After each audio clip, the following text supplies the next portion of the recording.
Welcome to AOSIS Insights, where we unlock knowledge to the world. Today, I'm pleased to interview Dr. Victor Lonu Budha from the University of Pretoria in South Africa, who is the author of the open access book titled The Biblical Concept of the Davidic Covenant in 2 Samuel and Ezekiel and its implications for African leadership. We'll be discussing this book's contribution to the specific scientific discourse. Dr. Budha, it's a pleasure to have you with us today. Thank you for having me. I really appreciate it. Can you tell our viewers a bit about yourself and your involvement in this field of study? Thank you, and I appreciate this opportunity. As you have said, I'm Victor Lonu Budha. I'm from the Democratic Republic of the Congo, and I am a PhD holder in theology, biblical studies from Africa International University in Nairobi, Kenya. I am married to Karine Lonu, and together we have children. My interest in biblical studies started when I first joined my biblical Hebrew grammar class in 1993.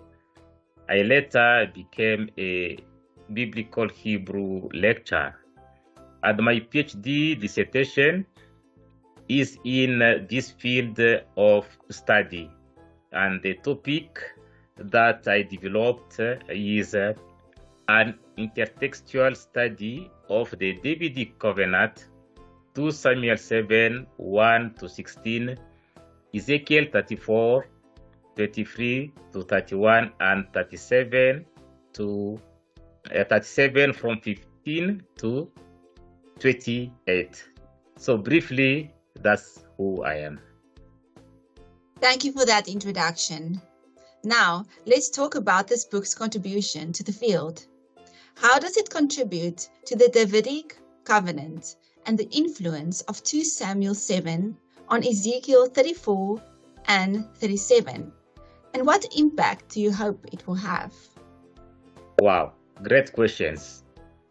Scholars have done a lot of research about the Davidic Covenant. They have looked at it from different perspectives and have come up with some very good results, insights, and applications. As it happens in research, there was still a gap that was not filled, or aspects that were not yet addressed, or that scholars did not really delve into. One of the gaps that I saw was the lack of connection between 2 Samuel 7 and Ezekiel 34 and 37.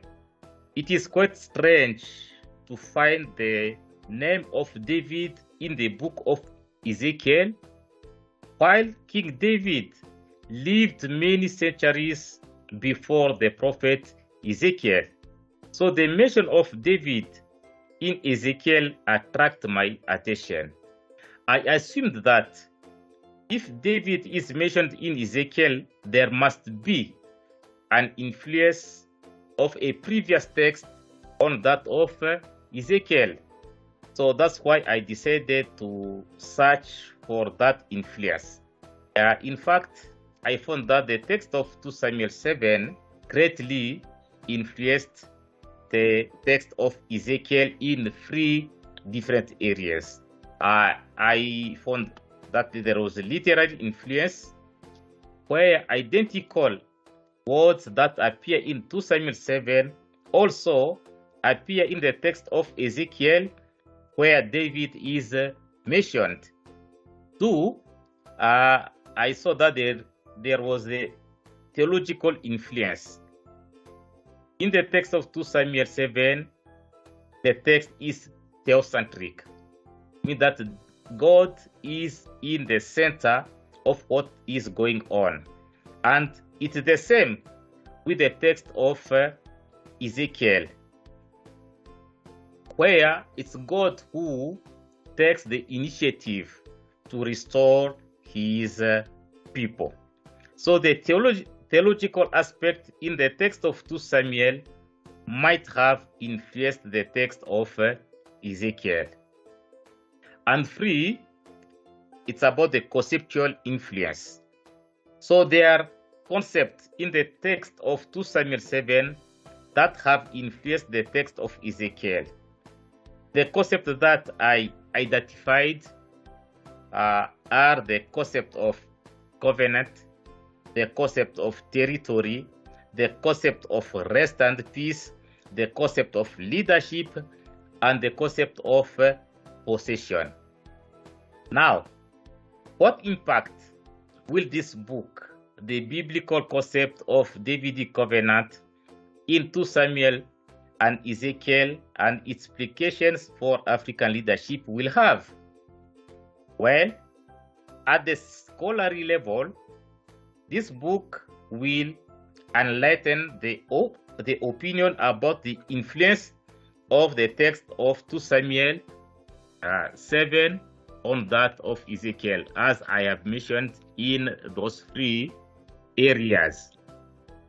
The intertextual approach used in this research has confirmed that no text is an island.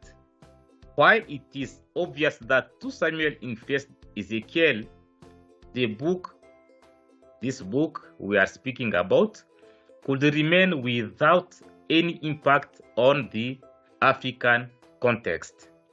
That's why it was crucial to find out the implications of the study to the African leadership.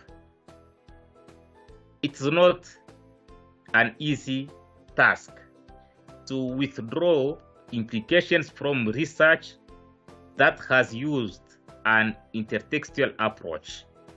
That's why a survey of the biblical theology of the unity of the Bible and the Davidic Covenant led to establishing implications about issues of leadership in Africa, culminating with hope in Jesus Christ the King.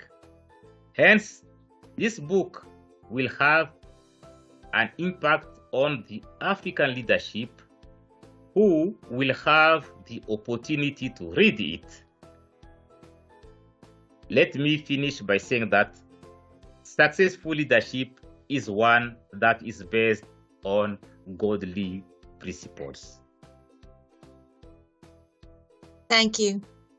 So for the viewers who are keen on exploring this book, we invite you to visit our website at books.aosis.co.za. You will be able to access and download the open access PDF, whether it's already published or once it becomes available. To publish a book with AOSIS Scholarly Books, download the electronic book proposal form from our website, register your profile on our website, and submit your proposal for consideration. It has been a pleasure having you with us today, Dr. Budha. Thank you for taking the time to speak to us. Thank you very much, Lurica. I really appreciate it.